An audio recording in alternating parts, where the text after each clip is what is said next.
সহিহ বুখারীর 5590 নম্বর হাদিসে আছে, রাসূলুল্লাহ সাল্লাল্লাহু আলাইহি সাল্লাম বলেন, লা ইয়াকুনান্না মিন উম্মতি আকওয়াম, আমার উম্মতের মধ্যে একদল মানুষ হবে, ইস্তাহিল্লুনাল হিররা, যারা জিনাকে হালাল মনে করবে, ওয়াল হারিরা, রেশমের পোশাক হালাল মনে করবে, ওয়াল খামরা, মদ হালাল মনে করবে, ওয়াল মাআজিফা, বাদ্যযন্ত্র হালাল মনে করবে।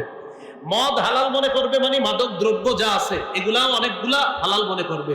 যেমন সন্ন্যাসী সাহেব এটাও বলছে যে সিগারেটের চেয়ে গাঁজা ভালো, সিগারেটের যে ক্ষতি হয় এর চেয়ে কম ক্ষতি গাঁজাতে হয়। হ্যাঁ, এটা বলছে। এই জন্য খুব সাবধান। আমাদের দেশে নতুন কোন ইসলামের স্বপ্ন অনেকে দেখতেছে না, আমাদের দেশে আল্লাহ রসুলের ইসলামই প্রতিষ্ঠিত হবে।